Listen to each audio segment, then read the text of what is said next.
Hello and welcome to episode 180 of Magic Rays of Light, a podcast exploring the world of Apple TV and so much more.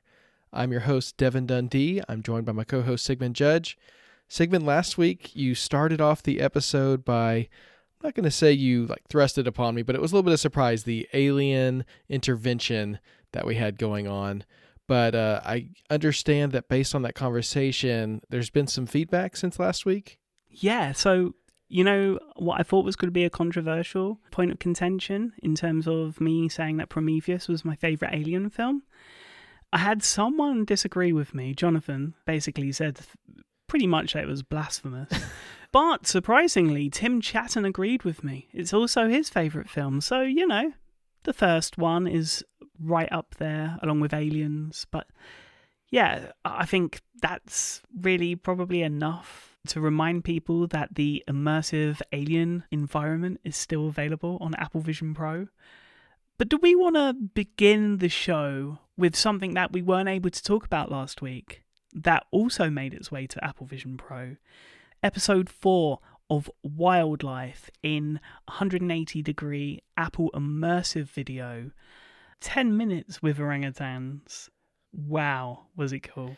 Yes, I will take this 10-minute experience over any trip to the zoo any day, Sigmund, because getting so close and personal with these little orangutans, it was incredible. I mean, just from that very first shot, but I mean, the entire video, they got some incredible pictures and images of these monkeys just looking straight into the camera, like looking into your eyes, and it felt like you were making eye contact with these animals who are obviously so intelligent and that so few of us have any experience with. Yeah, it was really impactful.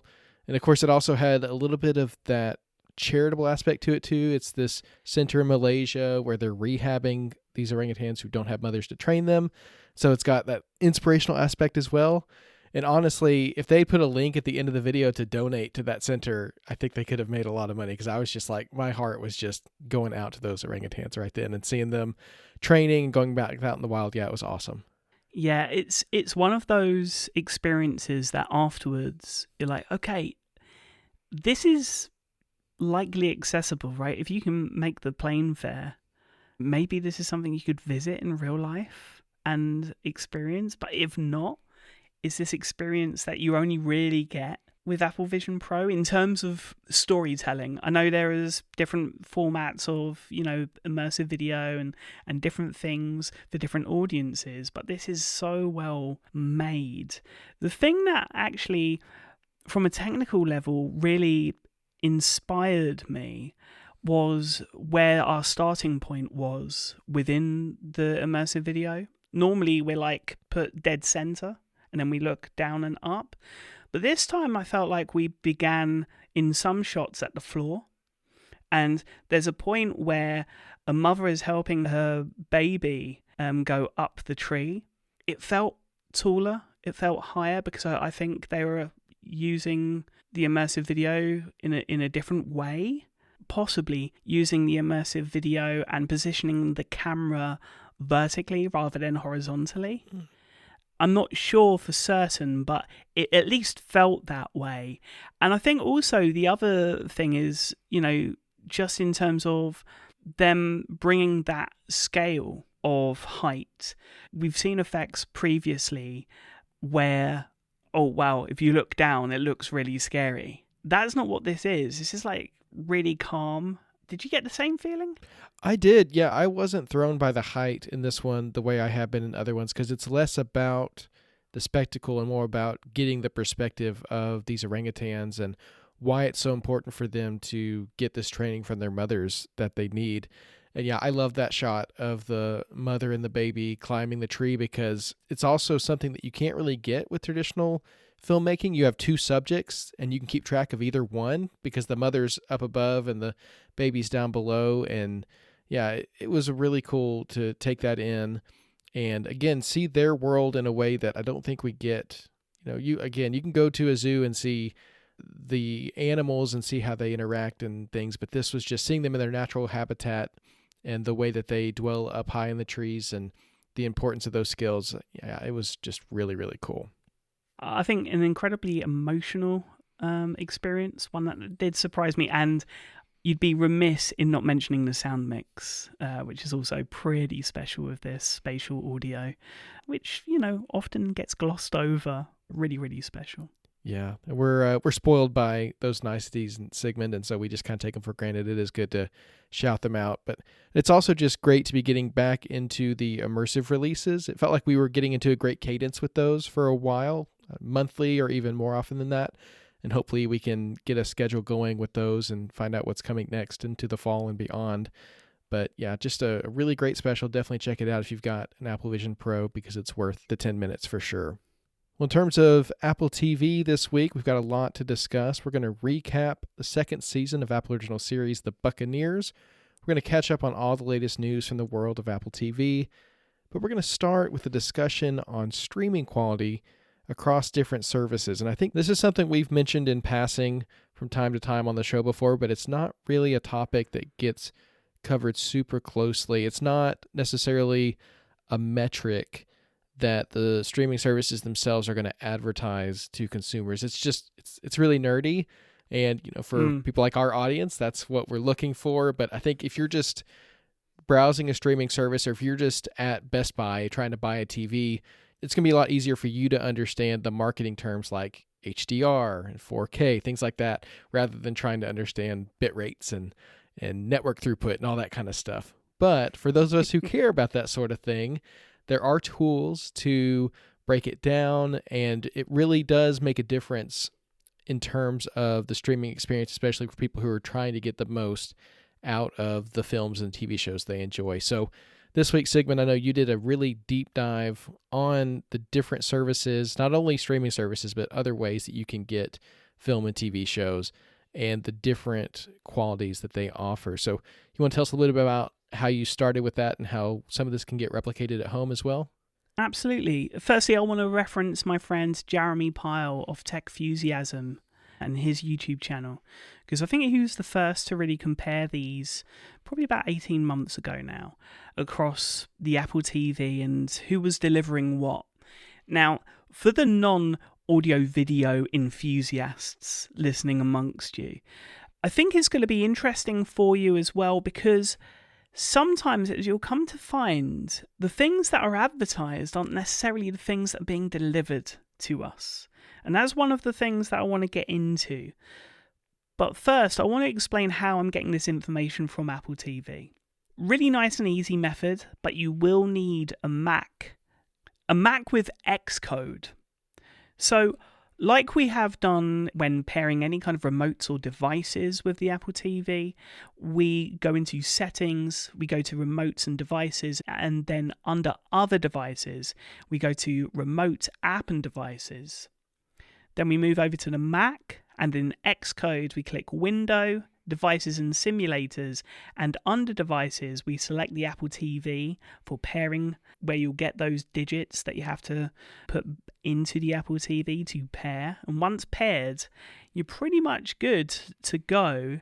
The only thing you have to do is go to the top menu in Settings on Apple TV, and below System, you'll now see a developer menu. There's actually a number of really interesting developer settings there, and great if you've got something that's in development for test flight, that kind of thing, and you can see how it's performing.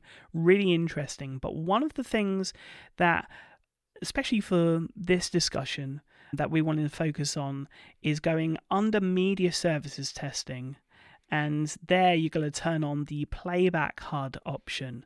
And what that's going to do is it's going to show you, whenever a video is played, lots of different information, including the video format, the audio format, the display, the refresh rate, the video range, the display size, the natural size and resolution of the content that you're watching, the current frame rate, your network bandwidth, your average video bit rate, your peak video bit rate, and the startup time, which is interesting, but not something that we're going to get into today, because everything is like, 0.8 seconds, boom, it's starting, right, if you've got a good connection. But I guess maybe if you are having problems with your network or you're in a rural area, it might be interesting in that regard as well. But for this conversation, I want to talk about, well, I think we should start with a spoiler, and that is that Apple TV Plus are ahead in terms of the streaming standards. They're way up there, which it really should be no surprise at all. We have different things here. We've got resolution, so you've got full HD versus 4K, and depending on the tier that you're on, you're going to have a different version of the service that maybe we're talking about. And that can be confusing, and sometimes the apps can't distinguish between the two, which we will find as well in a moment or two. But yeah, I just wanted to genuinely just talk about the overall, what's being advertised, what the bit rates are, what the resolution is, and really also, how good is the audio? So where should we start?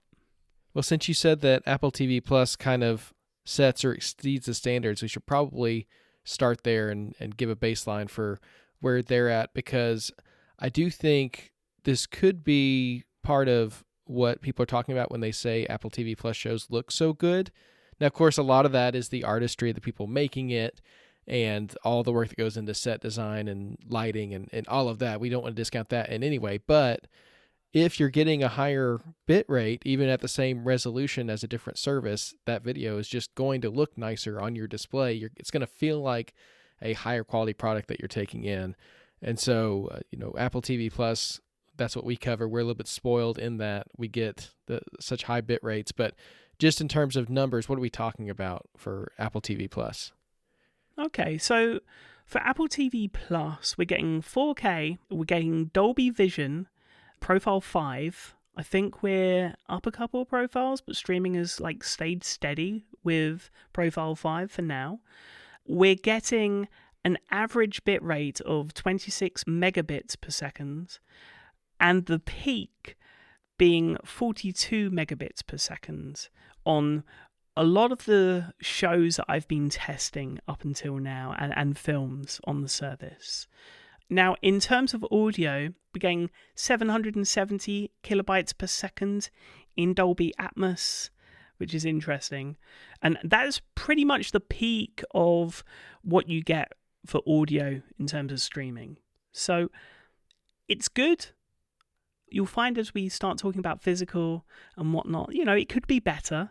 But right now, I think, as you said, the quality shows, right? Even in the pre-roll ads, they're the same high quality because they're wanting you to go and watch their shows and whatnot. Whereas other streaming services, their adverts are at 8 megabits per second and not so great, So we're going to kind of go down the list in terms of streaming services in alphabetical order for the most part. Starting with Disney Plus, your favorite, Devon. 4K, Dolby Vision Profile 5, average video bit rate of 17 megabits per second, 9 megabits per second away from what Apple are delivering, 28 megabits per second peak, and again, really high audio at 768 kilobits per second. But interestingly, something that we're going to explore a little bit later in the news is Hulu Originals. Because the Hulu app has always had a really low bitrate 4K presentation at just 11 megabits per second with a peak of 20, and the audio has always been dire at just 250 kilobits per second with no Dolby Atmos. Whereas if you were to watch a Hulu original on Disney Plus, you'll get the same audio, but you'll get considerably improved video peak performance. 29 megabits peak, 16 to 17 megabits average. So, there's a big jump there. It's like a third, really. So if you're watching Hulu Originals, whilst you might not have the choice for too long going into the future, your best bet is to watch in Disney Plus. Yeah, I think it makes sense when you look at the history of the apps, and Disney Plus, I feel like of all the services, really needs that higher bitrate for some of the stuff they're doing. When you talk about Marvel and Star Wars and the effects and kind of what the fan base has come to expect there, because talk about people who care about fidelity and quality and talk about CGI and all that kind of stuff, that those are very much fan bases that are going to be invested in that. So I think it makes sense that Disney Plus is pushing that further than Hulu is. But of course, for people who enjoy Hulu series, I think we all want even the stuff we think of as like everyday things that we watch to be higher quality. So, we're going to talk more about Disney and Hulu in a little bit, but I think now is a good time to start migrating your watching over there if you haven't already. Yeah, I think what's really interesting to me and surprising to me is how hit and miss Hulu originals have always been with regard to resolution, let alone audio. The Bear, one of their breakouts, always when it comes to awards time, always up there. It's the show that's on everyone's lips, and yet 1080p for the most part. But what's interesting is also how services advertise one thing and maybe deliver another. And I don't know if I just caught HBO Max on a bad day. And I'm sure someone will correct me and will recap this on a future episode. But looking at HBO Max, and keep in mind I'm not testing on a beta by any means, what we're getting at the top for HBO Max is 4K, Dolby Vision Profile 5, 21 megabits per second average, 28 peak. The audio slightly lower at 640 kilobits per second. However, there are certain titles that I was checking out that are not delivering what is shown on the menu as I browse the app. Reliability is questionable with the HBO Max app right now, as sometimes you're actually seeing in the HUD SDR 1080p, really low quality, even though I'm on the top tier. And I think that's really, really important. I tried to restart a couple of times, and even though it says 4K and everything within the info pane, the Apple TV OS HUD is saying very, very different things. So I think it's worth noting, because sometimes you simply aren't getting what you should be, and maybe there's an issue there with certain streaming services when they have so many tiers and they can't quite work out what customer is on what, especially if they maybe switch between tiers and they've got history of being in a lower tier and then they've gone to the premium tier. So definitely something to keep in mind. One thing the entire switch to streaming has taught me is that the tech we rely on for that stuff, the base tech, not the stuff we use in terms of UI, but the very basic things that's selecting, okay, which video are we going to serve here? Which subscription are you signed up for? That is really important, and it's not always as reliable, I think, as we're used to in the world of cable and the traditional TV experience. It's just one of those things that I don't know if maybe streaming has just taught us to be more accommodating of some of those shortcomings, and we just put up with it. But I mean, there's definitely been times when I've been dealing with an issue with a particular streaming service, and I'm like, okay, I've done everything I can to fix this. It still looks this way. I guess this is just the experience that I'm getting, unless I want to ride into support. And so that's definitely a part of it. And it's interesting that what you're seeing is that even with the highest tier of HBO Max, that there are times when there's a discrepancy in what's being served that you may just chalk up to network issues, or I guess that title is just mislabeled or whatever. But with the HUD, it's undeniable, right, what the device is reporting back to you.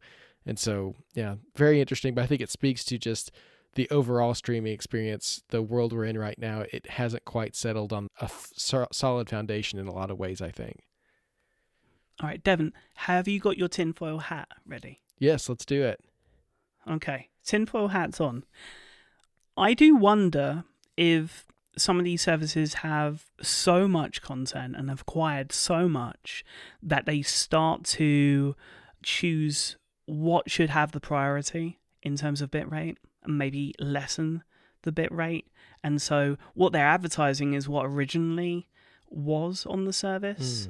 I don't know if that's happening, but tinfoil hat moment, because what's also interesting, I think, is also, in my testing of Netflix, for example, checked out Wednesday season 2. It's the biggest series right now on the service, brand new.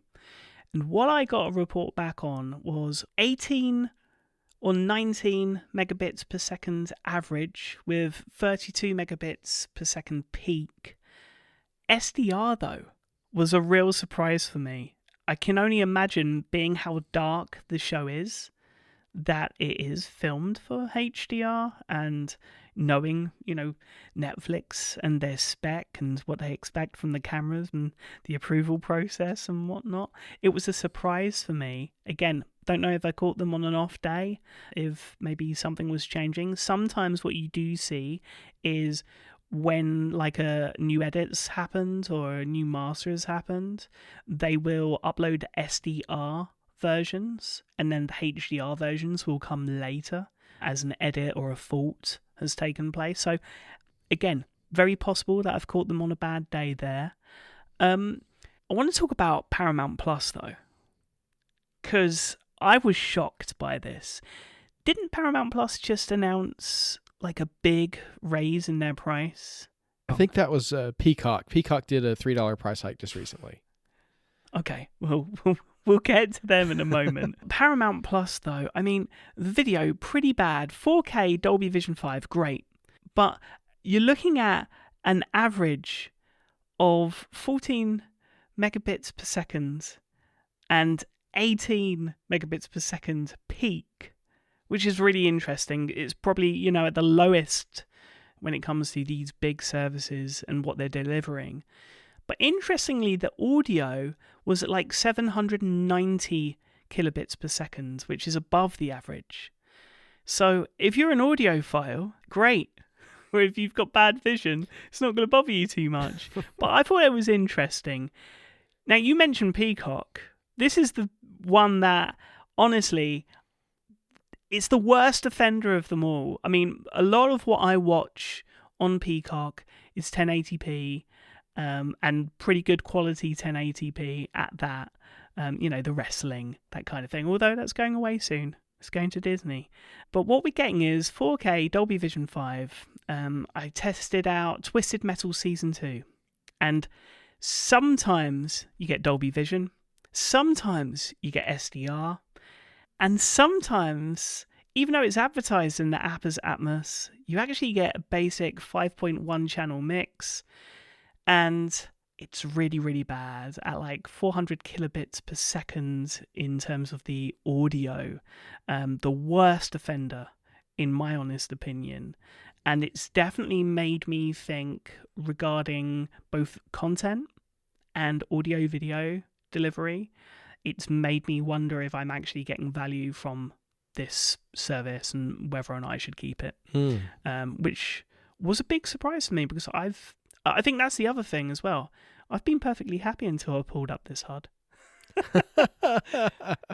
I guess that's a little warning for pulling up the HUD is you're going to find out some things maybe you weren't expecting.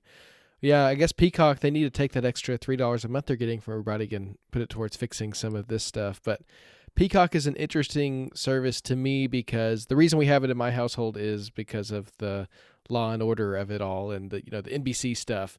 But I know a lot of people are subscribing for the sports or the wrestling, and those are rights that can come and go as they let things change, and things like the Olympics and stuff like that that's so seasonal. So, yeah, I think Peacock's an interesting service and definitely doesn't want to be delivering a subpar quality for people who are sticking with them, especially despite this price hike. Yeah. Another one, I think probably the closest in terms of competitor, when people compare the Apple TV app with another store and another service and that same kind of system, the comparison is Prime Video, right, from Amazon. I can tell you, on a technical level, completely uncomparable. Because Prime Video, their latest film to pick up, which was in my TV app highlights last week, checked it out. It was a fun hour and a half. I quite enjoyed it. However, the audio and video, for this being their top number one film for now, just at 20 megabits per second. Audio was okay, nothing incredible, and that was a surprise. I checked out a few other titles, and it's reflective actually of, when we checked out Apple TV Plus when it came to Prime Video channels, and we were like, okay, you can get the better quality video and audio from the TV app. So even if you've got a Fire device, get the Apple TV app and do it that way. This is just a consistent experience across what Prime Video is offering at the moment, kind of hitting the lowest common denominator, even though, they've now got tiers to their service. And I think that's really interesting. A lot of the services introducing tiers, advert tiers, finding ways of making money, but they seem to be really skimping on the video and audio, which is a real shame. So that's streaming. I want to talk about downloads, purchases, and some comparisons there. There's a couple of films that I had access to on multiple platforms when it came to purchases that I wanted to talk about. And one of them is an Apple original, and the other is from Warner Brothers, Sinners, which is right up there in terms of one of my favourite film of the year, just behind F1. And F1 also distributed by Warner Brothers, right? So this is an interesting take on what we may expect when it comes to F1 releasing later this year, but hopefully not. I'll explain. My purchase in the Apple TV app didn't blow me away. Even on Apple Vision Pro, I think we talked about it. I was a little bit disappointed that there wasn't the aspect ratio changes just yet, as discussed on Vision Pros this past week. Great discussion there. But when it comes to Sinners and its video bitrate peak, my purchase in the TV app was 24 megabits per second with an average of 15.17 megabits per second. Really low for video there. Great audio, 770 kilobits per second. Superb. But it's actually, I think, the lowest of all of the platforms, which was a real surprise for me. And this may just be an outlier, as we'll come to find when we talk about Killers of the Flower Moon in a moment. But comparatively speaking, Movies Anywhere, obviously, certain studios, everything will sync over to Movies Anywhere, and you can check it out on the app there. Their audio is slightly lower at 640 kilobits per second, but their video is so much higher. 32 peak, 24 average. Fandango Now, 4K, Dolby Vision 5, just like the Apple TV app. Peak, 41. Average, 21. Audio, way down there, 450 kilobits per second. And then Prime Video, their store, not even Dolby Vision, all the way down to HDR10. 19 average, peak of 26. And the audio, Devon, is shocking. 192 kilobits per second. So if you've invested in a soundbar, in AirPods Max, or a full home cinema, you should not be watching your purchases or purchasing through Prime Video, because it's really shocking. What is shocking, though, from my perspective, is what is being delivered in the TV app. Again, this is an outlier, because I checked out a number of other titles, and for the majority, Apple, in terms of the mainstream and not the bespoke services and physical media that we're going to get into in a moment, they are up there at the top, pretty much, I'd say 90% of the time. Yeah, this is a really interesting comparison. Like you said, it's just one film, so it very well could be, I'm just picturing something behind the scenes that could have gone wrong, that the wrong file was delivered to the Apple TV storefront for some reason. We don't know exactly what all behind the scenes is happening to create these differences in the video quality. And the audio quality really surprises me, the way it just goes down and down, and how, Apple is at the top there, because I feel like that's just so important and so much less bandwidth that why would you be skimping on that? I don't run a server farm. I don't know about all the costs. I don't know how changing that dial affects, one particular company's bottom line. It's just interesting to me, the huge differences in purchasing the same film at the same price, unless I guess you catch it on sale on a particular storefront. But I mean, generally, these films are the same price across these services, and how you can just get such a different experience, even on the same Apple TV. You tested another film as well, and it came up a little bit different, right? Yeah, oh yeah, Killers of the Flower Moon. Now, this is a film that I actually own on Blu-ray as well. I got an Italian import. And so I was able to compare not only my purchase, the Apple TV Plus version, and the Blu-ray. So, very easy. The purchase, Dolby Vision 5, peak at 30, average 25, audio 770. Great. Apple TV Plus, almost the same. I'd say maybe slightly more by the decimal point there. What was interesting, though, was the comparison to the Blu-ray that I own, the 4K Blu-ray, which the average bitrate for the video there is 42.2 megabits per second. You're always going to get a little bit more from physical, but also you've got to keep in mind that if you've got a physical copy and there's lots of features on there, that disc is limited to a certain amount of space. But for those that don't have a lot of features, you can get up into the 50s and 60s when it comes to average bitrate. But this is where it takes us to some of the more, I think, bespoke services, right? And I say bespoke, Sony Pictures Bravia Core, right? It's now called Sony Pictures Core because it's not just exclusive to Bravia TV screens. You can access and purchase these films via your PlayStation 5 as well, even though my understanding is that the experience on Bravia TVs is superior still.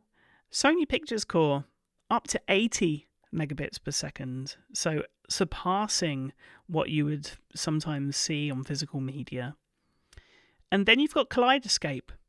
Now, Kaleidoscape is something that we've talked about before. It's a product that, you buy the player for like $3-4 grand. It can hold maybe 10 4K films. And then if you wanted to, if you wanted everything lying on a drive somewhere, you can spend the tens of thousands of dollars on their encrypted drives, that high capacity, but cost as a tens of thousands of dollars for something that would only cost you maybe $1 grand at most for normal hard drives. I think the issue that I've always had with Kaleidoscape is, firstly, the cost is really expensive to get in to that world, even though I'd love to. But it's also, whilst they're getting their films and their mezzanine files directly from the studios, so when someone comes to PVOD, they're getting basically the Blu-ray or better copy available digitally. And you have to download, rather than stream, you have to download the whole file before you can play it back. But what you get lossless audio, you get 4K, you get the best of the best available digitally, and sometimes, again, surpassing physical. But yeah, there's a price there. Now, the thing that I want, and I've always wanted, is a way of using those gigabytes of space that we have on our Apple TVs to be able to get a consistent bitrate, even if we're not getting the high bitrate of like a Kaleidoscape system. If we can get consistent bitrate and a way of just downloading everything and knowing that we're getting the best of the best in that state, that's what I'd want. Again, it's very, very difficult for me to go to someone like Kaleidoscape, and I have been tempted in the past to, invest in their system, but they are a company that have gone out of business once before. But they have better ties with the studios. But, if Apple come along and say, hey, we're going to offer the same service for a more bespoke market and take that business, the studios will probably make their way towards Apple or Amazon or whoever offers it first. And, the biggest thing is lossless audio as well, that inclusion. Whoever introduces that to a mainstream product, basically take that business, I think. And so I love Kaleidoscape. I love the people that have invested in those systems, because that's a real enthusiast product. But I really want Apple to be able to do that themselves. So that is kind of where I'm leaving things. I'd be interested, if people follow those instructions and, keep checking out their HUDs and seeing what's going on. There'll be people that listen that want to do that. We'd be interested if there are updates or if there are things that are going awry with certain services, and maybe we can hold them to account. Maybe we can get better quality films from studio partners into the TV app when, maybe they're not hitting the levels that we're expecting.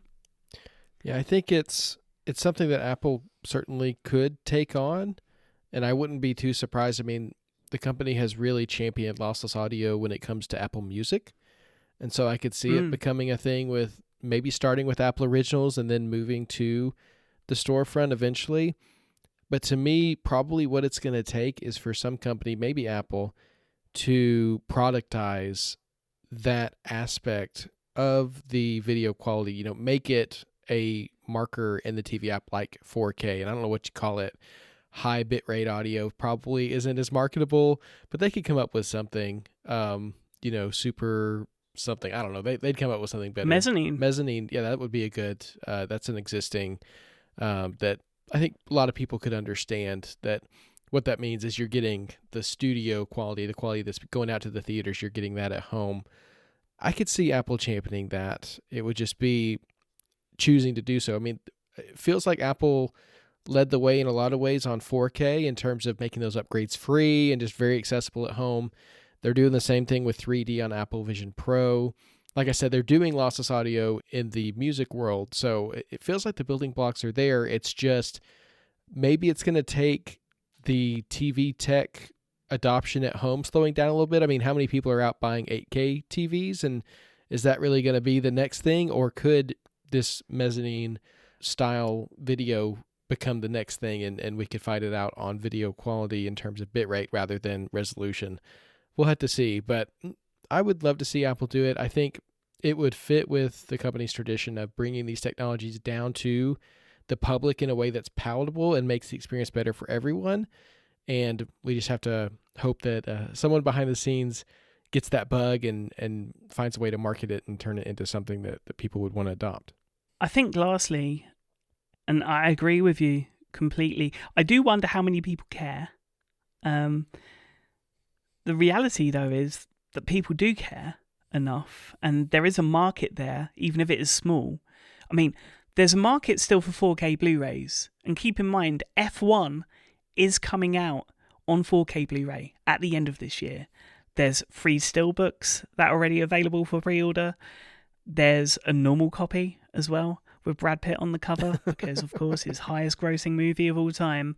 So there's a market there. And there's a market for movie purchasing as well on digital, which we're going to talk about a little later on this episode, because we've got some exciting news when it comes to Apple original films. But before we get into Apple original news, let's talk about some updates to some of the apps that we've been talking about, and also some new apps that are coming along as well.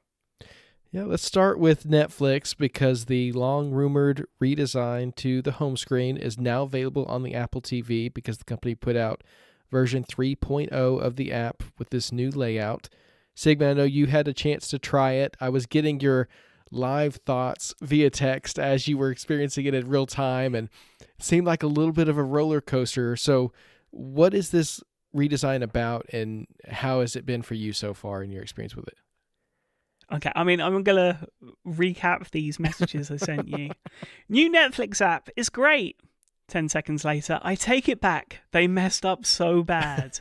And what I mean by that, and again, I'm not a stickler for change. I like change, but not change for change's sake, right? And I think that's so, so important. They kind of stole the old Apple TV app navigation layout where, you've got the bar at the top, which I have to admit, it's something that I prefer, but it may be just because I'm an Apple TV old school diehard, and I don't necessarily like the sidebar on everything because it's smaller, actually, and for some people it's harder to navigate.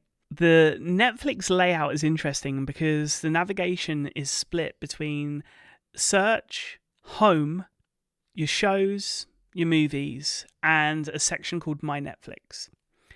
Now, what's interesting about this kind of segregation of everything is that the home is very editorialized per row, and you only get to see one row really per screen. You get to see 3 things, which is really interesting because half of the screen is taken up by like an editorialized version of the item that you're looking at right now. And then it's like a little bit like a Rolodex of the different things that you can check out. But so much is hidden. It's, we're going from like information density to something very different. And I do wonder, I mean, we talked about this previous to recording. I do wonder if it's to hide the fact that maybe certain titles are disappearing. If you don't have as much on your service, then you don't need to be showing as much on the home screen. Yeah, I think that's definitely something that was taken into consideration with this redesign. I mean, they're setting this up for the next, how long has it been since they redesigned the Netflix home screen? It's been a long time because that's a very valuable space and has worked so well for them. Sometimes I struggle with the Netflix homepage because I don't use the service the way normal people do. When I go to Netflix, I know what I want to watch because I'm aware of what's happening in the industry, and I'm not going to Netflix to find out what to watch like a lot of people are. And so a lot of that discoverability, it just gets lost on me. I feel like maybe this redesign is meant more for the people who love the TikTok style strolling one on the phone where you just keep scrolling till you find a clip you like and then you just watch the whole thing. It feels like it's maybe moving more in that direction of just like, open up the app, here's 3 things, pick one, and now you're going. And for some people that may really work. For me, I'm always just going to go to the search and find what I want until it gets TV app integration. If it works better for people who benefit from it that way, then good for them. But I will always say, don't just let the service tell you what to watch. Explore, try to find things that are outside of your norm and watch things that aren't just fed to you by the algorithm, because there's a lot of great stuff out there that you'll miss if you're just going off the tiles on the home screen. I mean, this is the interesting thing with the My Netflix tab. I went there and everything was like, okay, you need to thumbs up and thumbs down your shows and movies, and then things will start populating here. And I was like, oh, I don't use the Netflix app how Netflix want me to use the app. I thought watching something to its completion was enough for you to know I like it because you log the minutes and you report on the minutes watched. That's just a tab that I'm never going to use. And you reminded me, maybe, I'm being a little bit negative on this because it is 6 months since all of our hopes were raised on TV app integration, because it did actually come. But someone hit a button by mistake after coding it all. So we know to a point Netflix are holding Apple to ransom. And who knows, maybe we'll get an announcement, a surprise one this fall. Who knows? But yeah, Netflix. I think we all need to agree that if it happens again, none of us talk about it. We don't want any of the Netflix executives to hear about the integration coming. Let's just all pretend it didn't happen, and we'll just enjoy it silently. Yeah. We'll all keep it secret, right? No one reporting it, and we'll just use it, and Netflix needn't know. I love it. Yeah, that's what we need to do next time if it happens again. But fingers crossed it officially does happen. We'll wait and see. Anyway, moving on to another streaming company. At its quarterly earnings call last week, Disney made some announcements regarding its streaming services and apps. We alluded to this before. The Hulu app is going to be phased out next year entirely, with the Hulu service and content available exclusively within the Disney Plus app. Internationally, Hulu is going to replace the Star tab in Disney Plus, and Hulu's live TV business is going to be combined with Fubo as part of that joint venture that Disney and Fubo entered earlier this year to resolve a lawsuit about sports streaming rights. And anyway, it's a really interesting time to be a Hulu subscriber. So if you're subscribing to the streaming service, you're going to be moving to the Disney Plus app. If you subscribe to the live TV service and all the add-ons that come with that, you're going to be moving over to Fubo. Either way, Hulu is becoming a subset within Disney Plus, even though it's still a service that you'll be paying for independently. It's really interesting way that they're integrating Hulu, but I think we were all anticipating some kind of changes when Disney took over Hulu officially 100% at the beginning of this year. In even more interesting times, ESPN's direct-to-consumer streaming service is going to launch August 21st for $29.99 per month, alongside an updated ESPN app, and a special bundle offer including ESPN, Disney Plus, and Hulu will be available for $29.99 a month for the first 12 months at launch. So you can basically get Disney Plus and Hulu for free for the first year if you bundle that. But if you're a super sports fan, what you may be more interested in is another bundle that Disney has been working on. This one's actually not going to be available until October 2nd. But if really what you're looking for is sports, you may want to look out for this, because both ESPN and Fox One are set to launch next Thursday in anticipation of the NFL season, but they will offer a bundle starting October 2nd.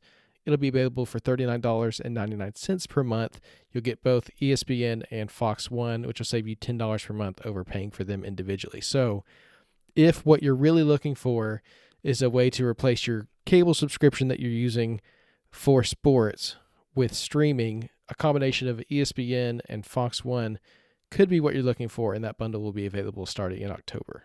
Interestingly, also, we know the sports seasons are underway or about to, so lots is happening from different streaming services. There's one that isn't in the show notes, but one that I'm aware of that just announced something pretty big, and that's Sling TV. They're offering a watch live TV service without a contract. So you're getting a new day pass option that allows users to unlock instant access to live sports, TV, entertainment, the whole shebang for $4.99 a day. Oh, wow. Right? Or a weekend pass available for $9.99, or a week pass available for $14.99. So this could be really good for sports fans. It's going to give you access to Sling's Orange plan, which includes 34 paid channels and allows you to watch on one device at a time. And amongst the channels for the sports fans, you get ESPN, ESPN2, ESPN3, TNT, A&E, TBS, the Disney Channel, Comedy Central, and the History Channel. A really, really cool service, I think, for those in the US. A little bit like what Now TV offer in the UK. Yeah, this is really cool. I mean, it's not a sport necessarily, but I often will subscribe to these services for the Bachelor finales because I don't want to have them spoiled for me, so I want to watch them live. So if I could pay $5 for, the biggest event of the year in my home, finding out who got the final rose, I mean, that sounds like a great deal to me. So yeah, that's a really interesting. I had not seen that news, and that's definitely one to keep in mind as well.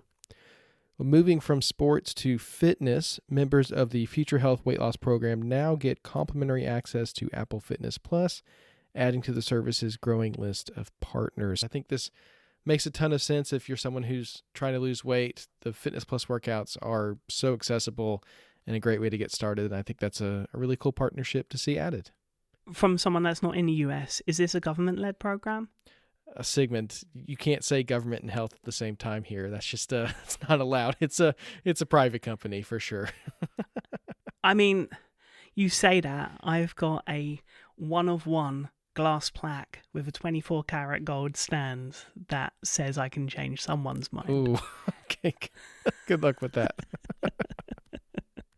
On to Apple original news now, with honestly a bit of a surprise to me on how quickly this is releasing. 5-part documentary event Mr. Scorsese will premiere October 17th on Apple TV Plus, and a first look video is now available to give you a taste.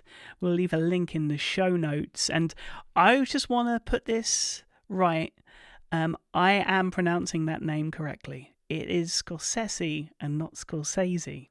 That's what I was told a couple of London film festivals ago. So there you go. It's kind of amazing how people in Hollywood, their names will just get mispronounced for years and it just becomes the way that their name is pronounced. And then they get to a certain point, it's like, well, now I feel like I can correct people, but it's almost too late. So, yeah, we always do our best with the pronunciations, but I've heard that as well, Mr. Scorsese. This docuseries was announced just a couple months ago, and it was in the works is how it was described, but it seems like it was pretty much ready then, and now we're going to get to see it here in just a couple months' time. In production news, filming for Silo's 4th and final season has begun. I don't want the show to end, Sigmund, but I have to remind myself we're still only halfway through in terms of our watch. So they're working on the 4th season. We're still waiting on the 3rd to come out, but they are filming now. Meanwhile, Maximum Pleasure Guaranteed, starring Tatiana Maslany and Jake Johnson, has also begun filming, with new cast members Jesse Hodges, John Michael Hill, and Nola Wallace in tow.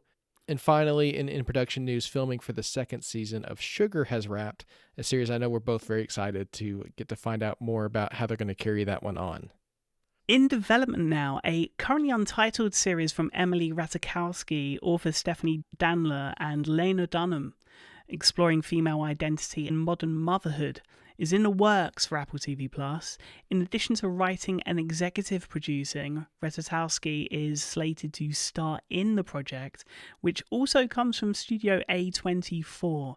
Now, I was an early fan of Lena Dunham's work with Girls on HBO, Industry on HBO, and the BBC in the UK is stellar work from her as well. I saw a show called Too Much recently from Lena Dunham, which was a romantic comedy series with Megan Stalter. Didn't quite grab me, so I'm really hoping for a rebound here. Although, has to be said, I watched it to its completion. So I'm excited for whatever could be coming with this project. Another series I'm really looking forward to checking out is Apple Original Series Prodigies, which stars Ayo Edebiri and Will Sharp, and this week rounded out its ensemble cast with the addition of Tobias Menzies from Manhunt, Reese Schmiersmith, Yumi Aso, Andreen Ward-Hammond, Sophia DiMartino, Naban Rizwan, Mira Sial from Roar, Lali Adefope, and the great John Malkovich himself. The series follows 2 former child prodigies who begin to question whether their very ordinary existence is living up to the extraordinary promise of their childhood.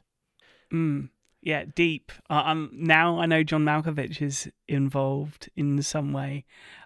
Very, very excited for this. But what a cast, what talent. If you want to check out many of the talented teams on Apple TV Plus, you can now do so while flying United Airlines, because the company has teamed up with Apple to offer select titles free as in-flight entertainment. This is similar to a long-running partnership with American Airlines.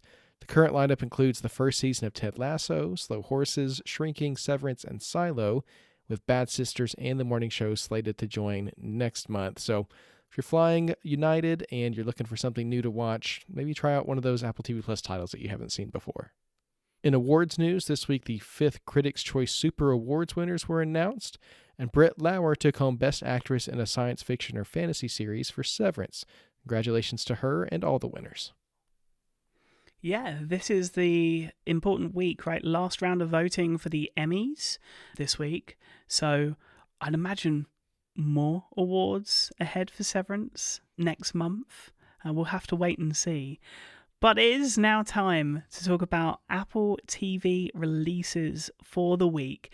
And we start in a different way this week, because I'm going to talk about VOD releases for Apple original films that have finally made their way. Now, we didn't mention this on the show last week, but we did link in the show notes the addition of Coda, the Academy Award-winning, best film, finally available to own digitally again, it's another one that I own on 4K Blu-ray. I got a Japanese import of that one. So, if you are a collector, you can get hold of a lot of these. But some other additions to VOD this week without so much as a press release. So this may be a surprise to some of you who want to own some of these Apple original films. We've got The Banker, then we've got Emancipation, Finch, Greyhound, ahead of its sequel. On the Rocks, one of my favourites, Sofia Coppola, just perfection. And then we've got a mixture of fun and serious. Spirited, great musical comedy for the holiday season, and The Tragedy of Macbeth, which was the first Apple original film to close the London Film Festival in 2021. I saw an old memory pop up in my photos just the other week. So, yeah, shows how long we've been doing this as well. I'm trying to imagine iTunes extras for these. Like Spirited, obviously, you could do the sing-along version. Hopefully that's included. But like Tragedy of Macbeth, is there like a colorized version out there somewhere that they can include? That'd be kind of cool. I hope not. I hope not. Sorry, that was a bad pitch. Anyway, it's great that these are available on video on demand for collectors, and definitely go check those out. Meanwhile, if you missed F1 in IMAX the first time around, it is back. And if you order your ticket on Fandango and use the code RACE to see it, you can get a free ticket upgrade to IMAX. So you'll be paying regular ticket prices for an IMAX screening, which is very cool. We'll leave a link in the show notes to that offer because that doesn't really translate super well over audio. But anyway, if you missed F1 in IMAX like I did, go check it out. It's a great one to see on the biggest screen that you possibly can. Now let's move to streaming, Sigmund, just for a moment, because we're actually going back to theatrical before long. But today there are new episodes of Platonic and Acapulco. Then on Friday, go back to the theaters because there's a limited theatrical premiere of Highest to Lowest. If you can find it, we talked about that recently. No showings in either of our areas, but there are showings out there. So if you can get a ticket to Highest to Lowest in theaters, definitely go do that. For those who are still waiting to see it, on the same day, on Friday, the original soundtrack also comes out. Apparently, a lot of A$AP Rocky fans are really looking forward to this one, Sigmund. Oh, yeah. Yeah, I mean, we've been waiting for forever for an album that just has never come. So anything new from A$AP, I'm down for. Also on Friday, at home, we see the premiere of Snoopy Presents a Summer Musical, the much-delayed animated special. Really excited for that.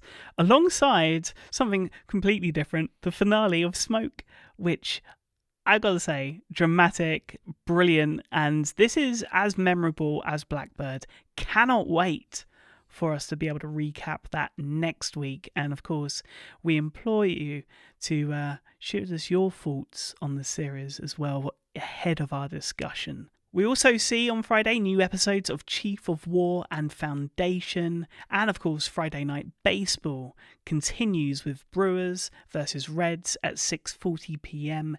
Eastern, followed by Rangers versus Blue Jays at 7:07 p.m. Eastern, and of course you can go back and forth thanks to Multiview. Lastly, on Saturday and Sunday, and for sports fans, we've got the MOS Game Days on MOS Season Pass. And for the podcast fans, on Monday sees the podcast premiere of Unicorn Girl, where we meet Candace. She's a mother of two, a nurse and CEO and founder of multi-million-dollar companies. Candace is the kind of person who seems like she had everything she ever wanted, and she can save the world and look good doing it. But one manic summer, those around her notice that Candace's entire world is starting to fall apart. Was Candace actually lying about everything, or is she a real-life unicorn? Find out yourself listening to the podcast in full as an Apple TV Plus subscriber, or with the first 2 episodes for everyone else, hosted by the great Charlie Webster. So really looking forward to this, and really looking forward to exploring this story. Yeah, the trailer for this one is really exciting. Story, again, one that a lot of people probably missed out on, and I just heard very vaguely of, so I'm excited to dive deep into it. Of course, as an Apple TV Plus subscriber, I'm just going to binge listen to the entire thing because that's the kind of person I am. But I think this could also be a fun one to follow along with weekly. Either way, I love the Apple Original Podcast and excited that they're expanding it with this one. In terms of extras this week, we've got a couple for you. Chief of War released an Inside the Episode for 103 City of Flowers. Always cool to see the behind the scenes of how they're making those series, especially one as special as Chief of War, as we've been following it along week to week. And then there's a lyric video from Snoopy Presents a Summer Musical, When We Were Light, to prepare you for the release of the film on Friday. Last week was the season 2 finale of The Buccaneers, and so this week, now that everyone's had a chance to check it out, we have got our spoiler recap for season 2. A group of fun-loving young American girls exploded into the tightly corseted London of the 1870s, setting hearts racing and kicking off an Anglo-American culture clash. Now, though, the Buccaneers are no longer the invaders. England is their home. In fact, they're practically running the place. They made a terrible mistake. They've married the wrong man. I think we might be living in sin. That's absolutely my favorite way to live. What about Theo? I can't just lie to him my whole life. Girls, look at this. I think there's one more surprise. Now, of course, this discussion coming up is spoiler heavy, along with a plot recap. So if you've not yet finished The Buccaneers, or you've not even started the show, you've got 2 seasons to catch up on.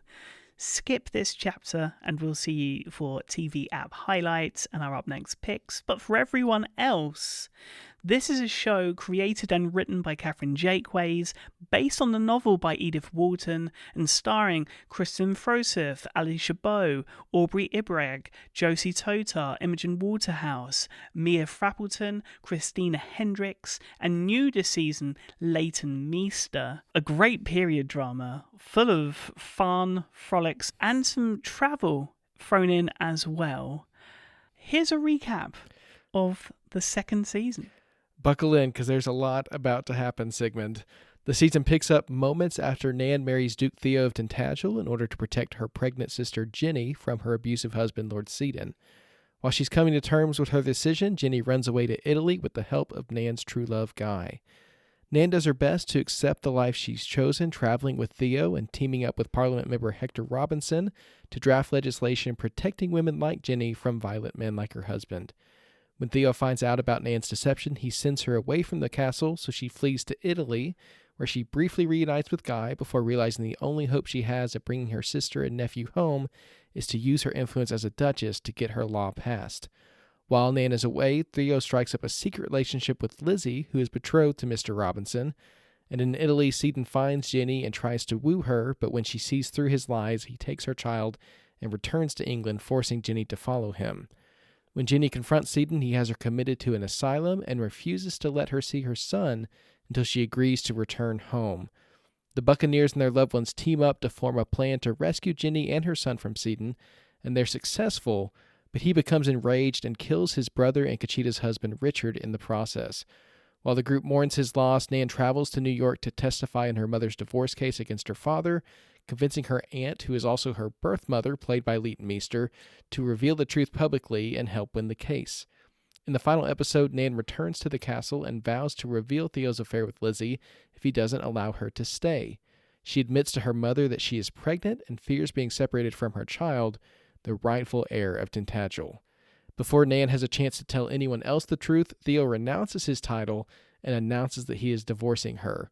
Finally free of her marriage, Nan runs away from the castle smiling, and that is season 2 of The Buccaneers.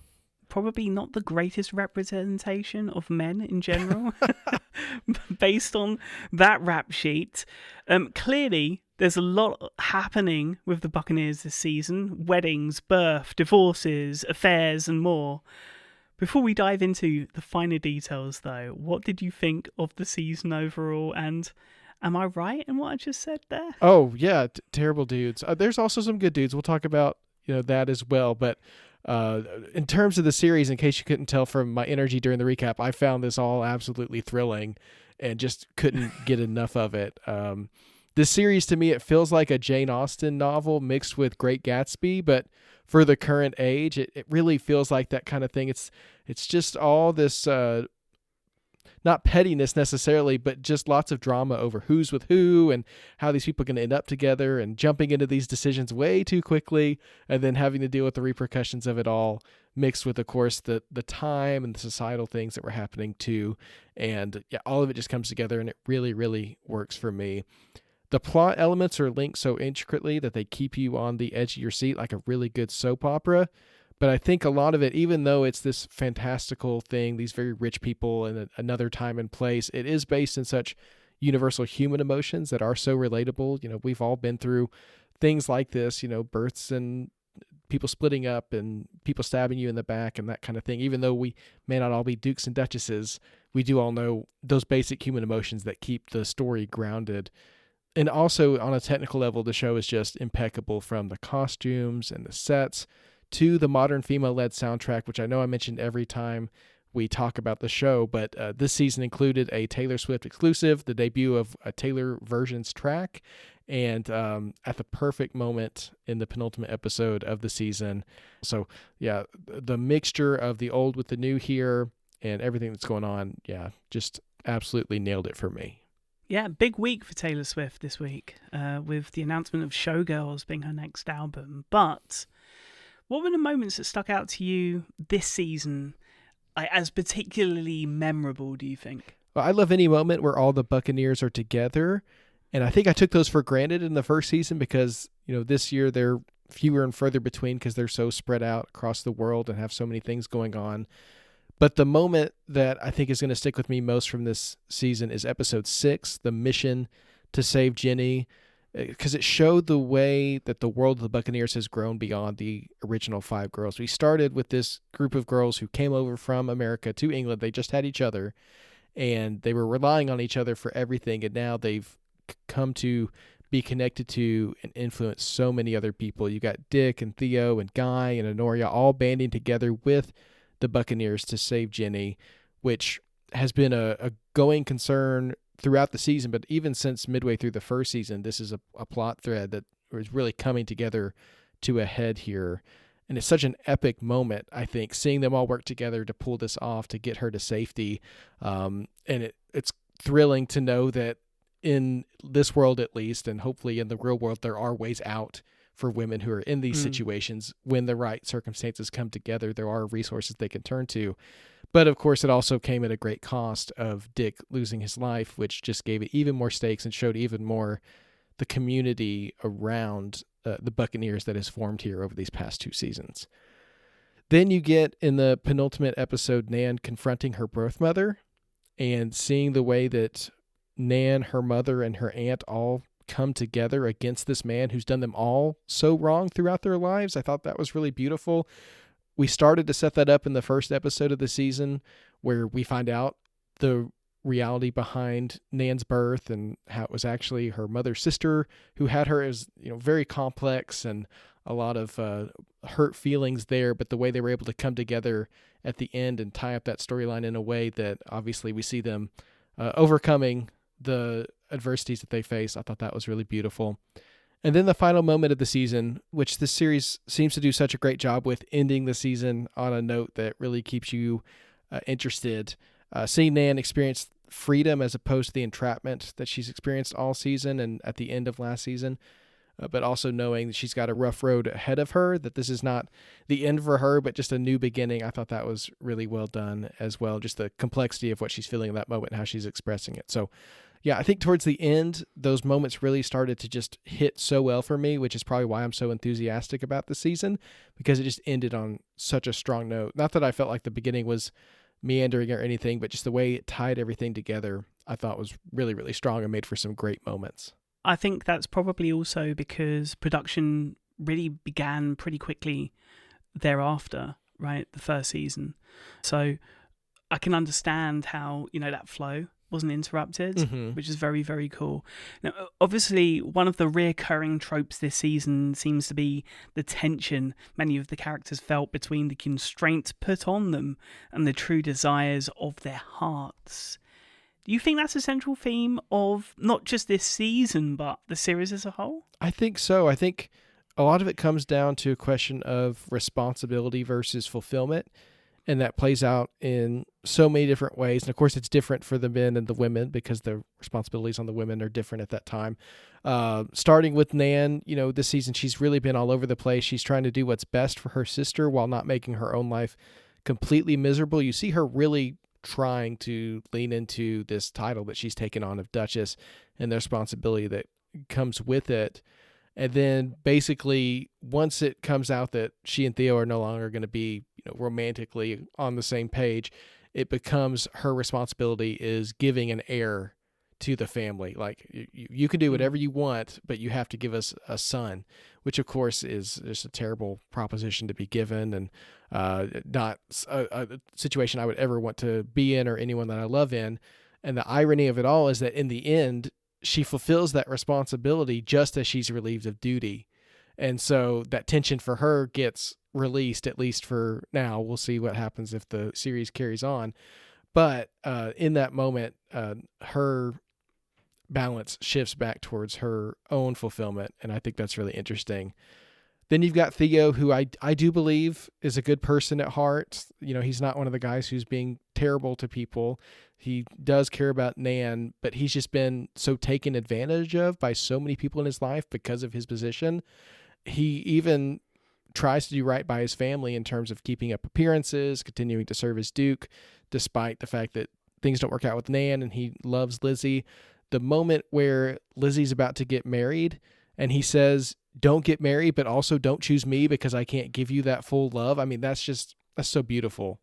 The way that he cares for the people that he cares for. I think that's really powerful. And he chooses to throw away his responsibility for love as well, right? I think we're starting to see them start to figure out that these rules that are put on them are not worth it. And, a title of being Duke at the end of the day isn't worth being miserable and alone for the rest of your life. And that's where he ends up. Then we've got Jenny with, of course, taking on the responsibility of motherhood. I'm a sap for this kind of thing, Sigmund. It's just always going to speak to me. Her having a son, the precious baby, those moments between her and Guy and her son as this like little makeshift family that, it's not a romantic thing at all, but they're just all pitching in to take care of this kid. I think that's so beautiful.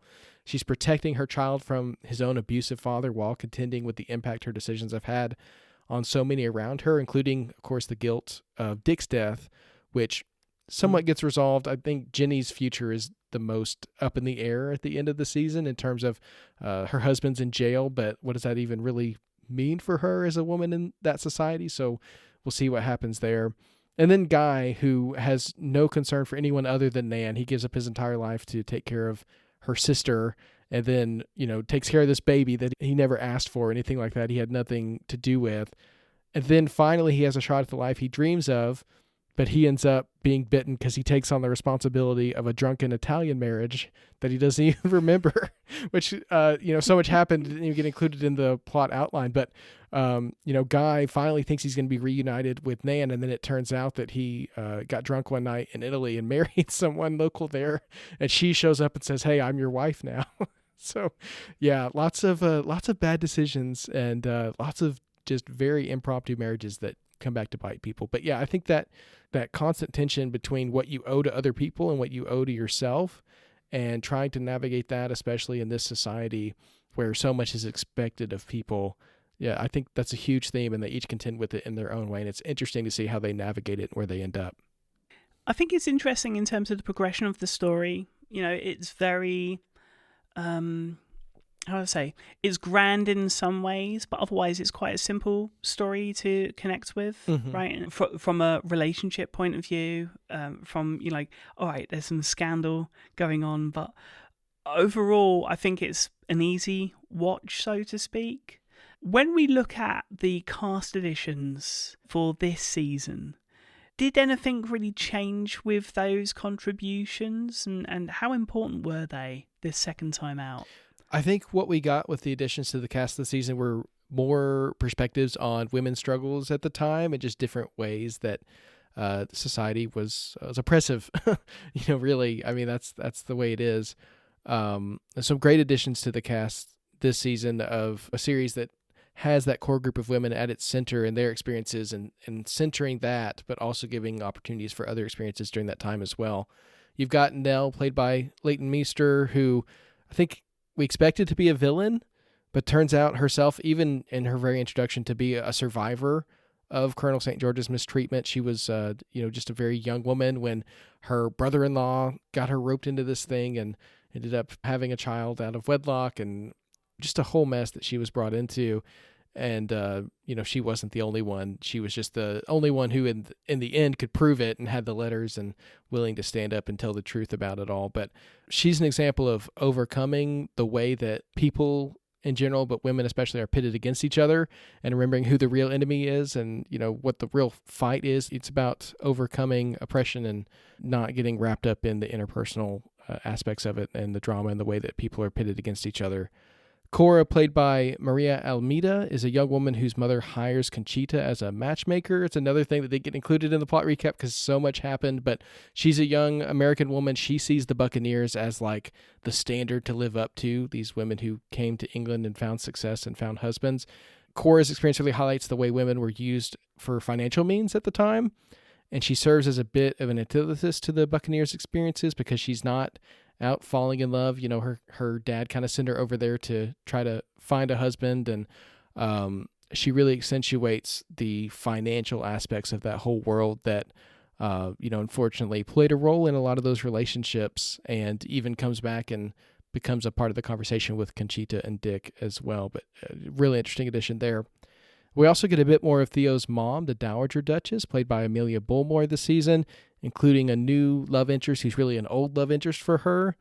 And again, it represents the commitment she has to her family and responsibility over her personal desires. It's someone that she loved as a teenager and chose to become a duchess instead, and all of that. So it was interesting getting more time with her as well. But just these different experiences that of women, set in this period, the things that they overcame, and how inspiring it is to see all the ways that they navigated the world and made it work.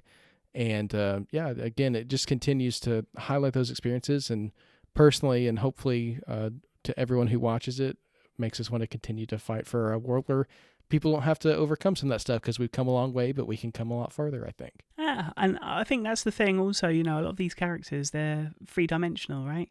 They're not one note, which is really, really refreshing, I think, as much as it's probably easier to write someone that way. You mentioned earlier that the series is a way of ending on a note that leaves you wanting more. And I know this is a show that you love. I mean, you mentioned that you're subscribed to a live streaming service for The Bachelor, so you get an idea of where this is going. But if a third season did come together, what are you hoping to see more of? I really hope we get a third season. I will say this second season ends in a way that's more satisfying if the series doesn't carry on than the first season did. It's not relying as much on that cliffhanger. There's a little bit of that, but not nearly as much as there was in the first season. And so if it doesn't carry on, it's not the end of the world, but I really hope it does, because I would love to see these characters continue and, get more of a definite conclusion for them. You've got Nan on the run, who I hope will reunite with Guy. Her whole reason for not getting back together with Guy was that he was married, but it turns out that his new wife has the paperwork for the annulment and just hasn't signed it yet. So it's all these people just not talking to each other, not being honest. And if everyone would just have the conversation out, I feel like they could work that out. But then also, of course, she's carrying what she believes to be Theo's baby. Is that necessarily the case? And if so, what does that mean for her? I feel like the timeline isn't quite as clear cut the way that she explains it in the episode, but we'll have to wait and see. That obviously their methods at the time for that sort of thing weren't the same as we have now. So I'm not sure exactly how that'll work out, but some paternity drama I'm picturing. We've got a new character incoming named Kit, who's the illegitimate heir of Tintagel, but will now be the Duke. He is a half-brother to Theo that Theo doesn't know about, because there's another, dudes being guys, cheating, kind of thing, and secret kid on the side, and now he's riding in to take over. And I want at least one moment of all the Buccaneers together. We got one of those this season, and it really was a highlight for me, and I would love to see them back on the same page together as that core group that they were before. I think that's going to be hard to pull off with so many dynamics now. Nan on the run, Lizzie's now with Theo, and all these things that are pulling them apart. But I think if there is a third season, and maybe it's the final season, I think a great way to end it would be to get them all back together in the same room, bring it all full circle. So I don't know what the future of the show is. That's just kind of my fan casting type thing for what I'd like to see. I'd love the first 2 seasons of the Buccaneers. If you haven't checked them out and anything about this appeals to you, I hope you will, because the first 2 are available now on Apple TV Plus, and I'll be looking out, refreshing the page frantically for news of a season 3. Okay, I'm done ranting about the Buccaneers segment. For those who listen to that segment, thanks for sticking with me. That's a show that I love a lot, if you can't tell. But each week, you round up some highlights from across the TV app to help us populate our watch lists. What's streaming this week? Well, I want to start off our TV app highlights this week with, of course, there's loads of sales. Check out all of the sales. But 3D editions in the store right now. How to Train Your Dragon. Amazing. I really, really enjoyed this new reinterpretation of the DreamWorks animation classic, I would call it. And then also Jurassic World Rebirth is also available in 3D on Apple Vision Pro. Highly, highly worth checking out both. In terms of what's available now, Fixed on Netflix features the voices of Adam Devine, Idris Elba, Catherine Hahn, Fred Armisen, Beck Bennett, and Bobby Moynihan. And this film follows a dog who learns that he is going to be neutered the next morning and is taken by his friends for one last day of partying.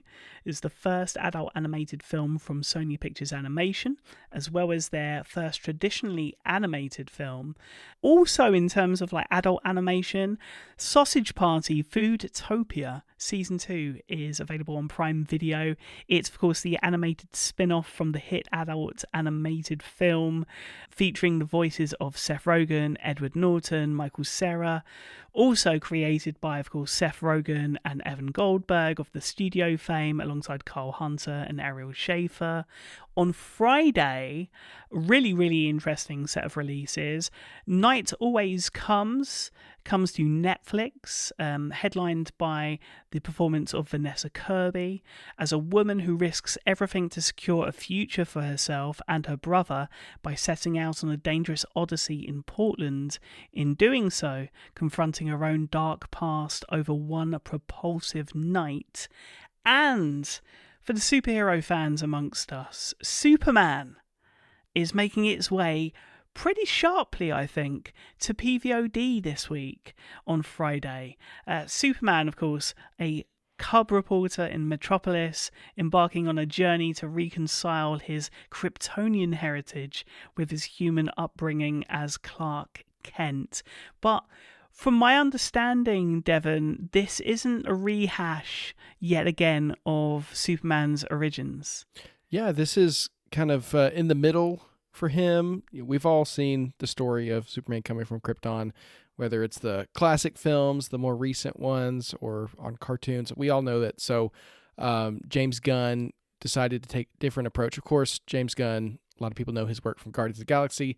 Now he's in charge of the DC universe of films.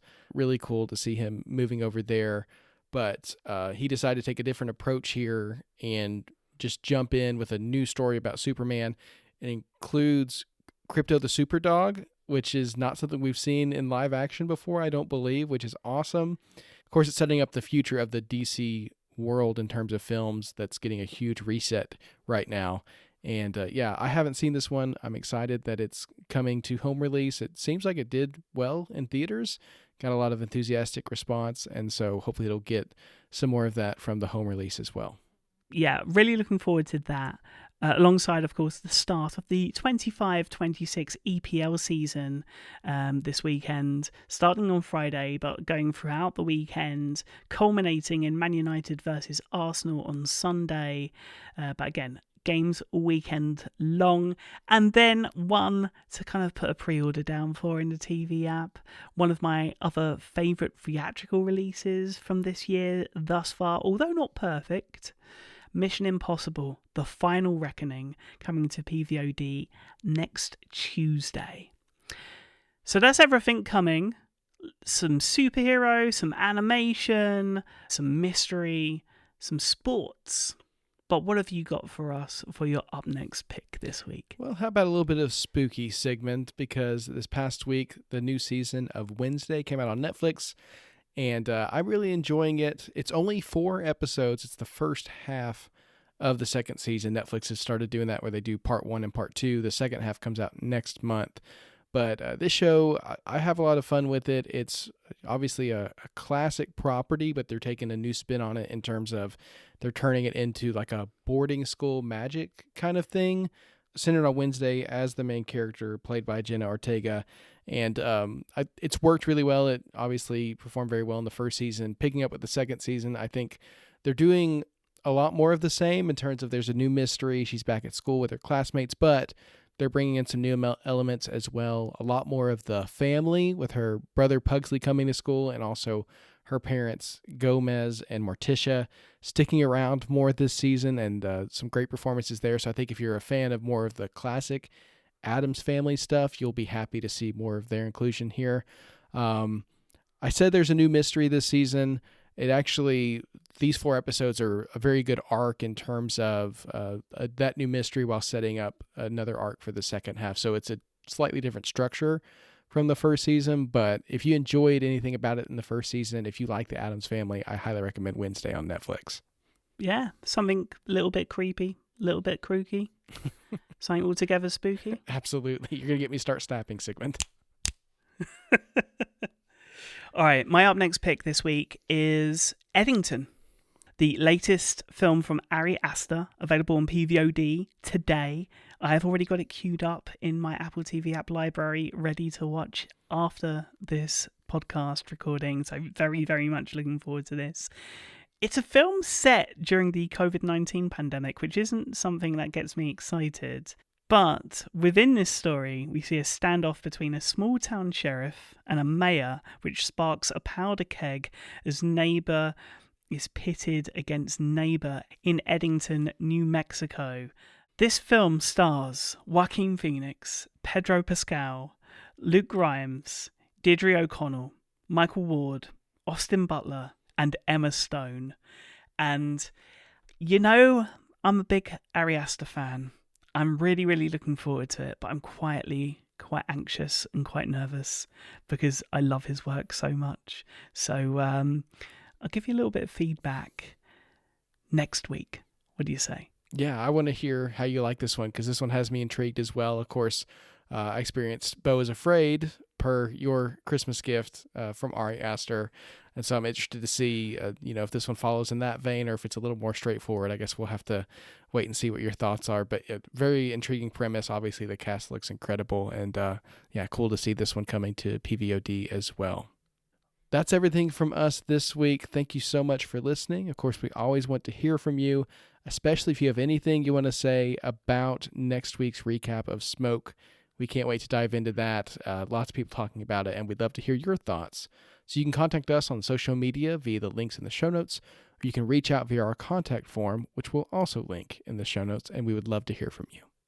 Of course, remember, by clicking any of the links in the show notes to the films and TV shows that we talk about, we may get a little bit of an affiliate kickback, and it really helps out the show.